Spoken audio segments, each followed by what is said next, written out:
it be like say Manchester don't red like this, because what in the name of a win did Manchester United produce today against Man City? Chai.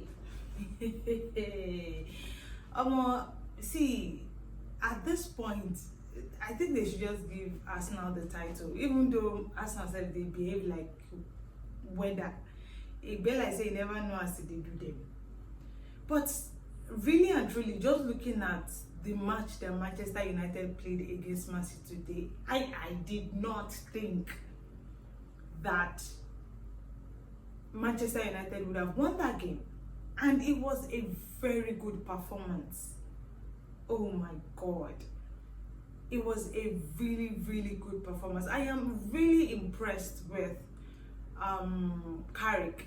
Obviously, he's their interim coach, and the job he has done, just getting them to win that match against Manchester City, it's huge, because looking at the difference between these two sides in the last few seasons, you could tell that there's a huge difference between Manchester United and Manchester City. And I don't even think that Manchester United is looking to win the title in a few years. I still don't think they will win it in maybe another maybe 5-10 years, because of how improved the Premier League is. But the truth is that performance today, Manchester United did not come to play. They knew that 3 points was going to get them into the top 5 of the Premier League, regardless of whatever result Liverpool, Chelsea and the others have. And they took that game really, really important, and they won the game. And don't forget that Manchester City started all of their best players. They did. And so seeing them lose like that, yes, maybe for Manchester United, Mbeumo is back, Diallo is back, and that energy and good performance that we saw the two of them for Cameroon and Ivory Coast at the AFCON that will obviously be concluding tomorrow, we saw them carry that performance into the game for Manchester United. And maybe that's a lot of what their fans have been clamoring for, because really that performance, well, I won't even say that they've not been giving a performance. I think Mbeumo and Diallo have been giving that sort of performance that we not just saw today, but also in the AFCON. But because of the other players around them, because of how much they struggle defensively, we now see that they don't pick up a lot of results, drawing, I don't know how many of their last game. And so just seeing them pick up that result, it was really impressive, really, really impressive. And don't forget, they even actually got a third goal, but it was ruled offside VAR, right? But the fact that Mancity couldn't even respond to the good performance from Manchester United, it was really disappointing, because you look at these two sides and you look at who is really looking to push for the title, and it's Man City. And somehow it just looks like it's not going to happen. Now, because of that performance, there's now a lot of rumors going as to if Pep Guardiola is still going to be there even before the end of the season. They are even as much as looking to sack him probably before the end of the transfer window, right? Sack him and then maybe bring in Enzo Maresca. But that's still rumor, right? Because they've still not sacked him. And I don't think that Manchester City want to make that sort of mistake. I don't think they're a club that does that, really. I think they will definitely still want to wait till the end of the season to see what he still does with them. Because don't forget that Man City is still fighting on all 4 competitions. They're still in the Champions League, still in the Premier League, in the semi-final of the EFL, and also in the 4th round of the FA Cup. So I don't think they're doing badly. Yes, you would expect them to do better, maybe in the Premier League right now, maybe make it a tougher competition for Arsenal. But right now, I don't think they are doing that. I think they are also just taking the games as they come, no much pressure for them and all that. So it's really disappointing to see that they lost the game to Manchester United, but I must say that I am really happy that even though you now look at the table and you look at where they are, you feel like the fact that they are playing in one competition, because it is bad enough that Manchester United is not playing in any European competition, the Champions League, Europa League and Europa Conference League. They are not playing in the EFL, they are not playing in the FA Cup. They are out of these other 2 league competitions. So the only competition they are playing in is the Premier League.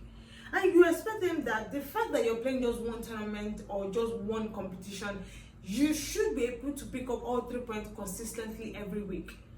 So it brings a lot of question as to how these players are even looking towards winning any title, because they don't seem like they're serious.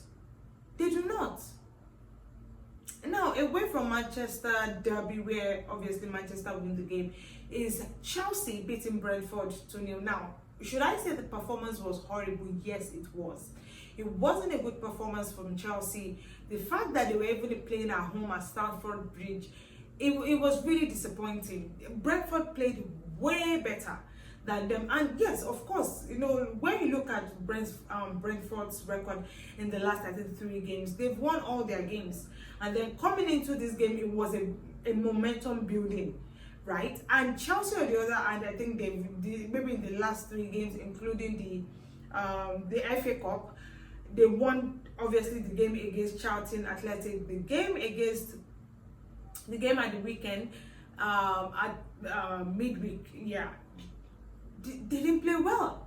So just the fact that they were still able to win that game against Brentford, it's a surprise. But as I said, the performance was not good, and I think we are now in the second part of the season where the results matter. It's not even about the performance anymore. It is the results that really matter at this point. And I think that was why I was a bit disappointed in Manchester City as to them not picking up, even if it's a point, because when it comes to just having maybe about 16 games, 17 games left in the Premier League, it's the results that matters, not the performance. And so Manchester United understood that, and that was why they picked up all 3 points. Now, Chelsea picking up the 3 points, they understand that it's the result that matters. And where they are on the table, I think number 7 now, it's not where they want to be. So they have to start building momentum to start picking up results. It's really, really important for them. That is all they need to do right now. Now, Liverpool, on the other hand, is another disappointing result for them because they played out a 1-1 draw against Burnley. Now, you would have expected them to do better than that. They did have a second goal, but it was chopped off due to offside. But the truth is, the fact that they've now had 3 draws in 3 games, it's a lot of question, because how are you just having draw? The last game against Arsenal, it was a draw. The one before that, it was a draw. And so you're losing 2 points in each games. It doesn't make any sense, because the point gap between where Liverpool is, which is obviously number 4, and maybe Chelsea that is in number 7, is just 1 point. It's just 1 point. So if any of them loses maybe a game or draws a game, they can switch at any time. So Liverpool should have ensured that they picked up all 3 points against Burnley. It is Burnley, for Christ's sake. Burnley. Come on. What is Anisla doing? Now, maybe the good side of that draw would be the fact that we are now seeing Fleury getting goals. And, you know, the first few games that he played, there was no assist, no goals, nothing. But now we are now seeing goals, we are now seeing assists. And I don't know if I should say it's coming at a good time or a bad time, because they are dropping points, but he's scoring goals. It helps to build his own confidence, yes, because, you know, heading into the next game, you definitely want the players around you to understand that yes, they can trust you to score goals for them, even when the other players, because I feel like right now Soboslai is struggling a little bit. He is struggling. We are also seeing Gravenberch, that one has even been struggling from the beginning of the season.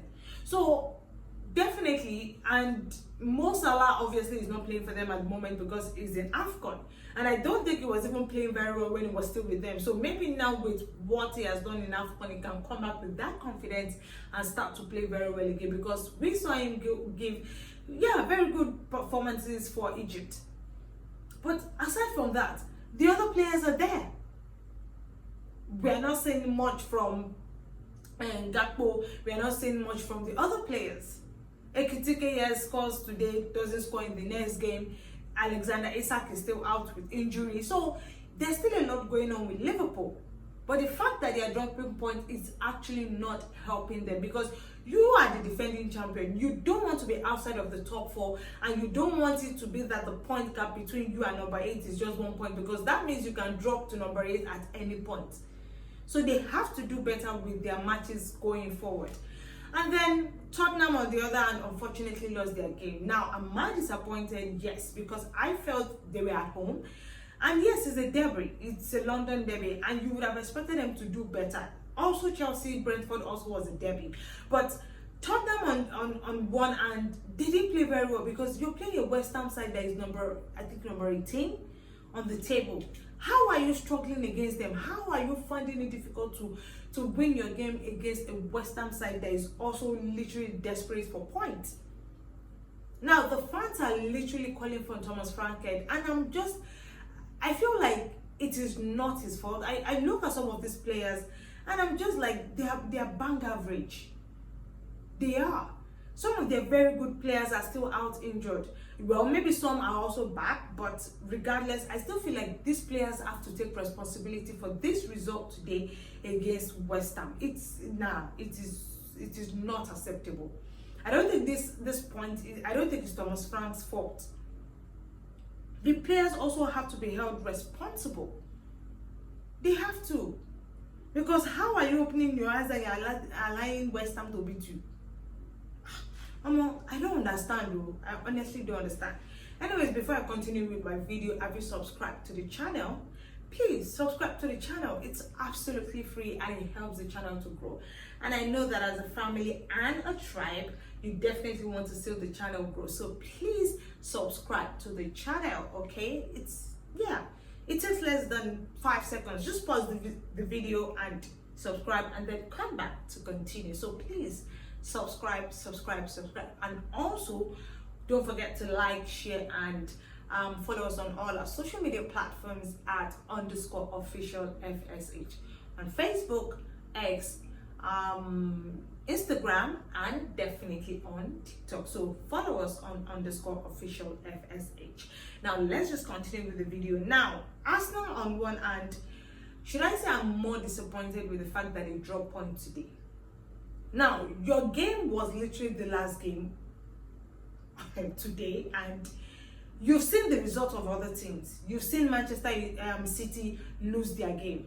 You've seen Liverpool drop points. Now, Aston Villa is probably the only team that is in that top 4 that has not played and will be playing their game tomorrow.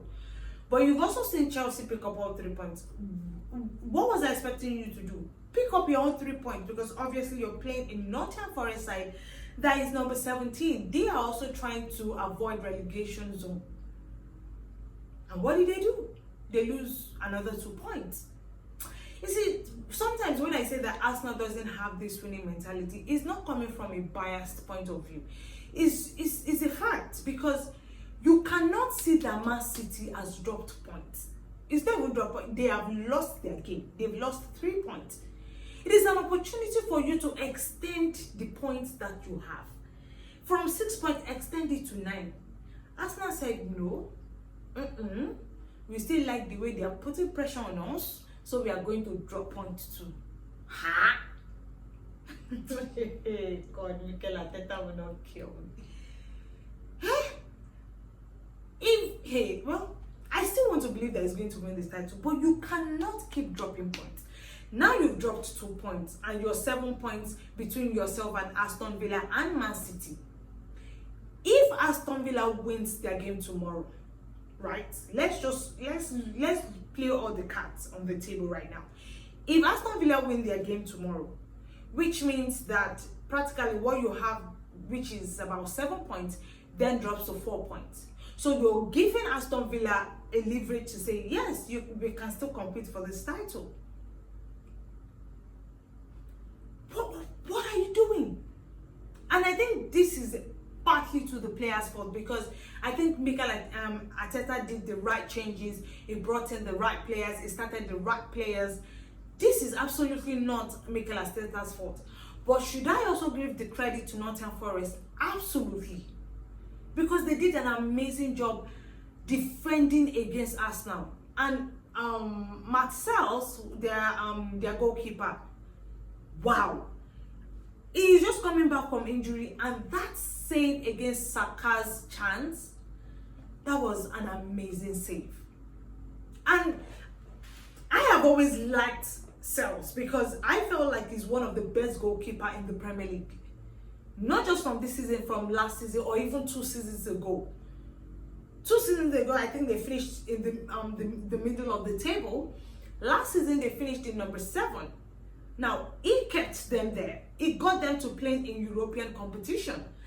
That was how good he was. So, given that sort of performance today, it's no surprise. It's absolutely no surprise. Because, as I said, he gave Nottingham Forest that 1 point, and they will be so happy about it. Because at some point, I'm sure they also thought they could have picked up all 3 points against Arsenal, because I just feel like Arsenal didn't look like they wanted to score. Yes, they had 1 or 2 chances, but it wasn't clinical enough. Trossard had his own chance, he missed. Gabriel Jesus also had his own chance, he missed. Saka, obviously, when he came on, he tried. He had 1 or 2 chances. Yeah, it was enough for the goalkeeper to save. Eze was not himself. I don't think he was hot to par. He was just, yeah, he just gave his banger performance that he has given in the last few games with the excuses of, oh, he's not in form and all that. Really, Arsenal has to understand that, trust me, if Mancity were top of that table, there is no chance at all that they would have lost a point. They would have picked up all 3 points, because they know that if they have to keep extending that point, they will do that. The same thing with Liverpool. They will keep extending that point. If he has to enter 12 points, yes, they will. If he has to enter 15 points, maybe towards the end of the season, maybe like 2-3 games, they cannot afford to lose points, because maybe it is so certain for them to win the title at that point. But it's match day what? Match day 22, for Christ's sake. So which means there's still about a very good 16 games to go. So if you're extending it by 9 points right now, but good. It eases the pressure on you. It takes the pressure back to Liverpool, Aston Villa, and Mancity, looking to keep that title chase on, or maybe top 4 finish. Because you know that with 9 points, you can afford to maybe in some games maybe drop 1 or 2 points. But right now that is just 6 points. You cannot afford to. Now you have 7 points. Aston Villa is yet to play their own game, which means if they win, it now reduces to 4 points. It does. And if you are lucky that maybe they also draw their game, then maybe it still remains 6 points. And that is because it just means that Arsenal has to lose just 2 games and the others behind them win 2. You can't afford to do that. Anyways, I just hope Mikel Arteta is able to get these guys to understand that it's not just playing fine football, it's getting results at this point. That is all that matters. If you're going to win the Premier League, I know that yes, you are competing in all 4 fronts. You are in the EFL, you are in the FA Cup, you are top of even the Champions League, which I still think that they will struggle a little bit, because having to manage the Premier League, the competition of the Premier League and the Champions League is not the easiest thing. And then maybe if it was a case of that, they are no longer in maybe the EFL or the FA Cup and they have to concentrate on 3 tournaments, then yes, maybe they can manage it because they have the squad for it. But the truth is, the fact that you are in 4 competitions will make it difficult. And we saw that exactly happen today. That game against Chelsea, they were so lucky midweek in the semi-final of the EFL. They were actually so lucky to get away with that 3-2 win, because I felt like towards the end of the game, Chelsea were already building momentum, looking like they were going to get an equalizer to end the game 3-3. But by the time Chelsea got the second goal, it was getting closer to the end of the game. So maybe that just helped them to manage the game and end it 3-2. But Arsenal has to do better. If you have the squad for it. You have the squad for it. Okay, look at Saka that came in, I think 60-something minutes. Madueke started the game. Obviously, Saka started the game against Chelsea midweek. So you have the quality of players, you have the experienced players, you have the squad depth for it. So you shouldn't be having issues dropping points. Even if you want to drop points, come on. It shouldn't be against Nottingham Forest. How? Well, anyways, I hope they are able to get over this quickly and maybe pick up results again in their next game. But I don't know. Let me even see who they are going to play in their next game, because it's not going to be easy. It's not going to be easy. They have to now decide, because trust me, if you are competing to win the title, the Premier League title, you can't be competing in EFL, FA Cup at the same time. Because Mancity, maybe at some point they will understand that they can also win the Premier League. So let's even now say you beat Chelsea out of the EFL, which means you're definitely going to beat Mancity in the EFL final. There is absolutely no way you're going to win that game, because they know that they don't have the Premier League. So Arsenal has to get it right. They have to decide quickly which of these titles they want to win. That much will be taken on the post-match review of match day 22 of the Premier League. Don't forget to, of course, comment on some of your thoughts on the results in the comment section. I will definitely be reading, but ensure to put on your post notification button to get our latest video when they drop. Anyways, guys, until the other games are played and the results are in, enjoy the rest of your weekend. Bye bye.